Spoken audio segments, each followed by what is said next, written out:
Yes, వారు మాట్లాడతారు.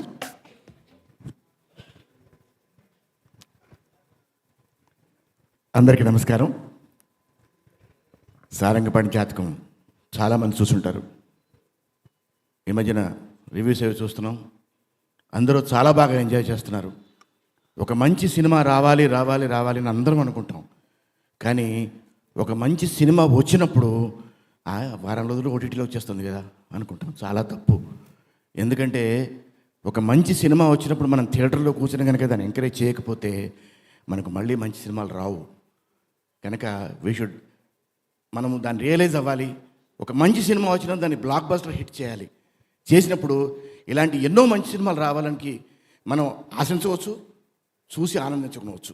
So Sarangapani జాతకం ఈ సినిమాలో యాక్చువల్గా ఒరిజినల్గా నేను లేను, కానీ ఇంద్రగండి మోహన్ కృష్ణ గారి దగ్గర వర్క్ చేయాలని ఆయన దాదాపు చాలా ఏళ్ళుగా చేస్తున్నాను నేను.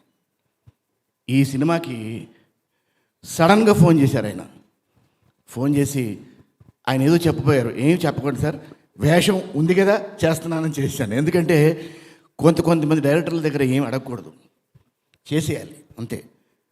అంచేత అలా నేను నా కెరీర్ మొత్తంలో కొంతమంది డైరెక్టర్లు నేను వాళ్ళు చెప్పబోయినా నేను వినలేదు. అలాగే ఈయన కూడా చెప్పబోతే నేను వినలేదు. వినకుండా క్యారెక్టర్ చేశాను. I hope you have enjoyed my character here in this film. అలాగే విందా గారు మై ఫేవరెట్ కెమెరామెన్. ఇంతకుముందు చిన్న వేషం చేయాలని అవకాశం వచ్చింది. డైరెక్టర్ చిన్న వేషం సార్ అంటే ఏం చెప్పదు సార్, మీరు if you want me I'm there అని అలా వెళ్ళాను. అలా ఫస్ట్ టైం చేశాను. ఈసారి ఇందులో చాలా ఎంజాయ్ చేశాను వాళ్ళ కాంబినేషన్లో వర్క్ చేస్తూ. అలాగే మా ప్రొడ్యూసర్ గారు ఆదిత్య 369లో తెనాలి రామకృష్ణుడు క్యారెక్టర్ చేయాలి, కానీ కొన్ని అవాంతరాల వల్ల అది మిస్ అయ్యాను. ఆ తర్వాత మళ్ళీ ఇంతకాలానికి వచ్చాను. అలాంటి క్యారెక్టర్ చేసి ఉండాల్సింది, బట్ డజంట్ మ్యాటర్, మంచి క్యారెక్టర్ చేశాను.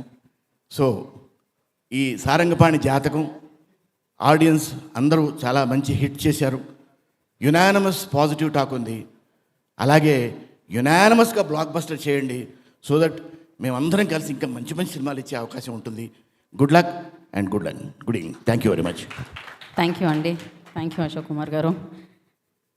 అండ్ అంటే సినిమా